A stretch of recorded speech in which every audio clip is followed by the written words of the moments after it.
Hello, everybody. Welcome to Everest Coaching Institute.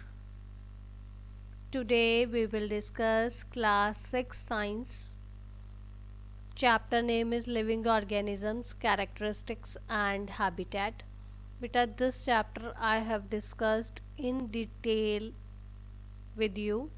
ये मैंने detail में डिस्कस किया हुआ है चैप्टर. आज हम इसके NCERT के सॉल्यूशंस डिस्कस करेंगे. ठीक है, तो इस वीडियो में हमने चैप्टर नहीं डिस्कस करना, सिर्फ सॉल्यूशन एनसीईआरटी के क्वेश्चन आंसर्स ही डिस्कस करेंगे. So let's move on.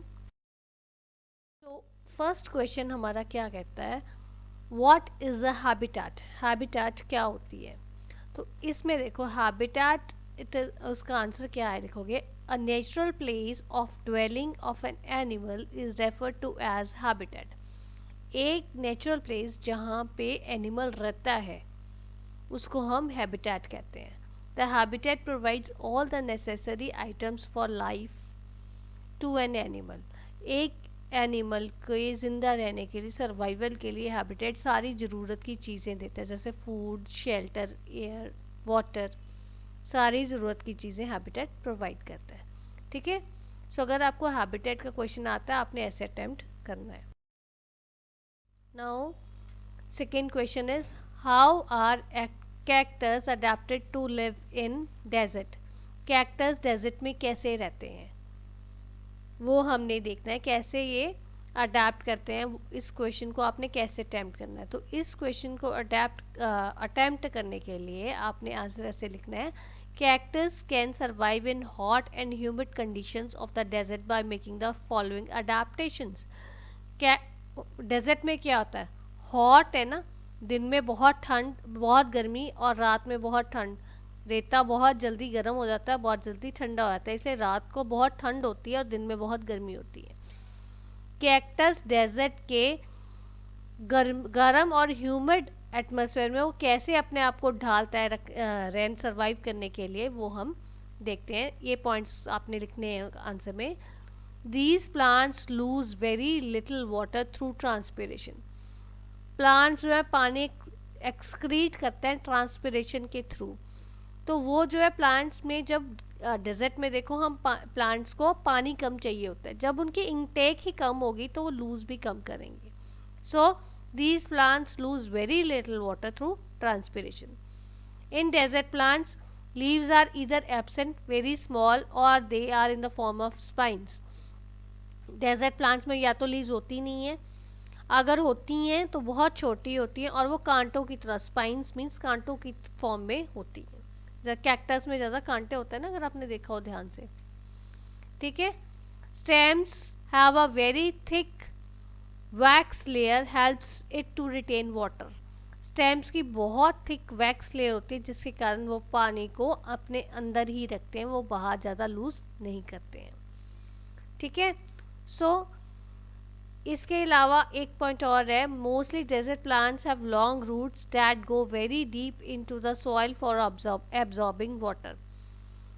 Desert plant, तकरीबन डेजर्ट प्लांट्स की लंबी जड़ें होती हैं. वो लंबी जड़ें क्यों होती हैं, उसका एक रीज़न है कि वो लंबी जड़ें नीचे सॉइल में, धरती में ज़्यादा अंडरग्राउंड चले जाएं ताकि वो नीचे से ज़मीन का पानी ले सकें, सॉइल में से पानी एब्जॉर्ब कर सकें. ठीक है, so these were the various features of cactus which helps it to adapt it in the desert. So अब हम क्वेश्चन नंबर 3 पे आते हैं. थर्ड क्वेश्चन क्या कहता है, ये ब्लैंक्स हैं, फिल इन द ब्लैंक्स हैं जो हमने करने हैं. फर्स्ट है the presence of specific features which enables a plant और animal to live in a particular habitat is called dash. क्या कहते हैं उसको, adaptation. Second is the habitats of plants and animals that live on land are called terrestrial habitat. Land पे जो रहते हैं उनको टेरेस्ट्रियल हैबिटेट कहते हैं ना हम. Next is the habitat of the plants and animals that live in water are called, पानी वालों को क्या कहते हो, aquatic habitats. Next is soil water and air are the dash factors of a habitat. Soil, water and air living नहीं है, non living है. Non living कौन से होते हैं, अबायोटिक फैक्टर्स. लिविंग जो होते हैं वो बायोटिक फैक्टर्स होते हैं. ठीक है। एक चेंजेस, ये क्वेश्चन बेटा आपका ना पूरा लिखा नहीं गया है। ये क्वेश्चन क्या था, ये बेसिकली क्वेश्चन आपका जो फिफ्थ आपका फिलअप है लिविंग ऑर्गेनिजम्स के चैप्टर में, वो हमारा आएगा। मैं आपको पूरा बताती हूँ तो फिर उसका आंसर हम डिस्कस करते हैं। Changes in our surroundings that make us respond to them are called dash, वह उसका आंसर आएगा स्टिमुलाई। ओके। फिफ्थ पार्ट में ई पार्ट में थोड़ी सी करेक्शन है, क्वेश्चन ये इनकम्प्लीट डाला गया है, वो रह गया प्रिंटिंग में। Question is changes in our surroundings that make us respond to them are called, answer is stimuli. तो जो हमारी चेंजेस सराउंडिंग्स में होती हैं जिसके कारण हम मतलब जैसे मैंने आपको बताया था कि अगर कांटा लगता है हम एकदम से रिएक्ट करते हैं, अगर हमें एकदम से बर्फ़ के ऊपर हमारा हाथ आता है तो एकदम से हम रिएक्ट करते हैं, चेंजेस छोटी छोटी होती हैं, जो हम एकदम से रिस्पॉन्ड करते हैं उसको हम कहते हैं stimuli. Okay. Now question number 4 is which of the things in the following list are non living. Non living things बतानी कौन सी हैं। प्लो सांस लेती है, no it is a non living. Next is mushroom is a living. Then swing machine, it is a non-living. Radio, non-living. Boat, non-living. Water hyacinth, it is a living, ये plant है. Then comes earthworm living है, ठीक है। इसके बाद में अब हम करते हैं question number 5। Give an example of a non living things which shows any two characteristics of living things. कोई आपने ऐसी नॉन लिविंग थिंग बतानी है जिसमें लिविंग थिंग से टू कैरेक्टरिस्टिक्स आपने बताने हैं साथ में। नॉन लिविंग थिंग कौन सी आएगी, जो सांस नहीं लेती है। अगर आप अपना चैप्टर रिकॉल करो, इसके बीच में हमने देखा था one such example is cloud. Cloud जो है वो नॉन लिविंग है, बट उसमें कौन कौन सी दो कैरेक्टरिस्टिक्स आ जाते हैं लिविंग थिंग्स के, या two properties of living things कौन सी हैं। Number 1 is it grows in size as it gathers more water vapours. जब उसमें वाटर वेपर इकट्ठे होते हैं बादल बड़े हो जाते हैं ना, छोटे से बड़े होते हैं। और एक it shows movement as wind blows. हम कहते हैं ना बादल चल रहे हैं, तो बादलों की मूवमेंट होती है। यही लिविंग के आपकी लिविंग थिंग्स के यही कैरेक्टरिस्टिक्स है ना, वो चलते भी हैं, मूवमेंट शो करते हैं, और वो साइज भी इंक्रीज होता है। तो ये दो फीचर्स हमने इसके डिस्कस किए हैं, ठीक है। ऐसे आप ये आंसर अटेम्प्ट करोगे। Now comes question number 6। ये क्या कहता है, which of the non living things listed below were once part of a living thing. आपने वो चीज़ें बतानी है जो कभी लिविंग थिंग का पार्ट कभी थे। थिंग्स है butter, leather, soil, wool, electric bulb, cooking oil, salt, apple, rubber. तो इन चीज़ों में आप देखो कौन कौन सी चीज़ें जो कभी लिविंग थिंग्स का पार्ट था। अब बटर आपका कहाँ से आता है, बटर चेन है पूरा, बटर हमारा दूध से बनता है, दूध कहाँ से आता है, लिविंग थिंग का, सो आंसर आएगा बटर। लेदर कहाँ से मिलती है, एनिमल्स से, तो वो भी लिविंग थी लेदर। सॉइल जो है वो नॉन लिविंग है। वूल शीप से मिलती है, एनिमल से मिलती है, वो भी लिविंग है। इलेक्ट्रिक बल्ब वो नॉन लिविंग है। कुकिंग ऑयल एनिमल से भी आता है ना, प्लांट से भी आता है, वो लिविंग के पार्ट थे। सॉल्ट पानी से आता है, वो लिविंग नहीं है। समुद्र से आता है, वो नॉन लिविंग है। एप्पल हमारा प्लांट से आता है, लिविंग है। और रबड़ हमारा प्लांट से आता है, वो भी लिविंग है। सो बटर आंसर कैसे अटेम्प्ट करोगे, butter, leather, wool, cooking oil, apple and rubber वो once a part of a living thing. ये आपको पूरी लाइन लिखनी पड़ेगी। अगर आप लाइन नहीं लिखते हो तो आपको मार्क्स नहीं, आधे मार्क्स कट जाएंगे। अगर आप सीधा आंसर लिखते हो butter, leather, wool, cooking oil, Apple, रबड़, आप ये 6 आइटम्स लिख देते हो और पूरी लाइन नहीं लिखते हो, you are in 6th class. आप बड़े हो गए हो तो आपके मार्क्स हाफ कट जाएंगे, ठीक है। तो आपको पूरा सेंटेंस लिखना पड़ेगा, right. Now comes question number 7। क्या कहता है, list the common characteristics of the living things.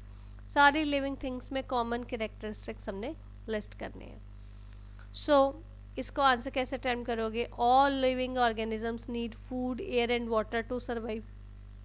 जिंदा रहने के लिए हमें खाना भी खाना है, एयर भी चाहिए, वाटर भी चाहिए। They grow and develop, grow होते हैं ना, जैसे हमने क्लाउड्स का डिस्कस किया अभी, क्लाउड्स का साइज बड़ा होता है, ऐसे जो लिविंग थिंग्स है वो बड़े होते हैं। आप कभी आप छोटे थे, छोटे से बड़े होते हो। Then comes living organism adapt to their environment, अपने इन्वायरमेंट के हिसाब से हम अपने आप को ढाल लेते हैं। They have the ability to reproduce, living organisms में इतनी एबिलिटी है कि वो अपने जैसों को रिप्रोड्यूस कर लेते हैं। वो बेशक वो ह्यूमंस हों, बेशक वो एनिमल्स हों, बेशक वो प्लांट्स हों, वो अपने जैसे रिप्रोड्यूस कर लेते हैं। Then comes living organisms respond to their environmental activities, living organisms अपने इन्वायरमेंट में जो कुछ हो रहा है उसको रिस्पॉन्ड करते हैं, जो अभी हमने स्टिमुलाई डिस्कस किया था। Then all living organisms respire, सारी लिविंग थिंग्स जो है वो सांस लेती हैं। Living organisms respond to stimuli, वो अपने स्टिमुलाई को रिस्पॉन्ड करती हैं। लिविंग जितने भी लिविंग ऑर्गेनिजम्स हैं दे ऑल एक्सक्रीट, जितना उनकी बॉडी का वेस्ट होता है, वेस्ट मटेरियल जो होता है वो सारा का सारा किसी ना किसी फॉर्म में वो एक्सक्रीट करती है, ठीक है। All the these were all the features of a living things. Now comes last question, that is explain why speed is important for the survival in the grasslands for animals that live there. अब वो कह रहा है कि ये आपके question जो indirect आ जाता है कि स्पीड क्यों ज़रूरी है ग्रासलैंड में एनिमल्स के सर्वाइवल के लिए। बेटे इसके आंसर में अगर आप रिकॉल करो, बेसिकली वो येगा प्रे एंड प्रेडेटर की गेम है, ठीक है। बट फिर भी मैं आपको इसको how to attempt the answer ये आपको मैं बता देती हूँ। देखो इन ग्रास, आंसर कैसे लिखोगे, in grasslands mainly grasses are found, predators such as lion, tiger, etc. that feed upon other animals are commonly found in grasslands. It is very easy for these predators to locate their prey in the grass. Therefore, to protect themselves from these predators, animals adapt themselves by increasing their speed. The increased speed of the animals helps the weaker animals to escape from their predator. Thus, they can survive. ये क्या question में कहता है answer में, एक grassland में देखो घास ही घास ज़्यादा होती है।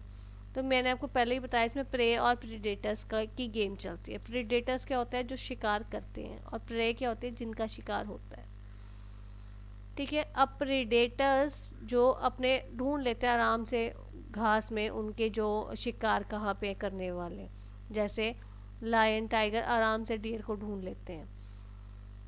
तो इसलिए जो एनिमल्स हैं, जो प्रे हैं, जैसे डियर है, तो वो अपने आप को कैसे बचाते हैं प्रेडेटर से, एनिमल से जो उनके शिकार करते हैं, लायन टाइगर से कैसे बचाते हैं, वो उनकी स्पीड से, कि वो स्पीड लेके स्पीड के साथ भागते हैं। तो जिसके कारण क्या होता है, वो अपने एनिमल से, जो लायन टाइगर है उनसे बच के, उनकी स्पीड से ज़्यादा स्पीड इंक्रीज करके वो इधर उधर छुप जाते हैं, वो बच सकते हैं अपने आप को, अपने आप का शिकार होने से। सो दे कैन सर्वाइव, ताकि वो सर्वाइव कर सके।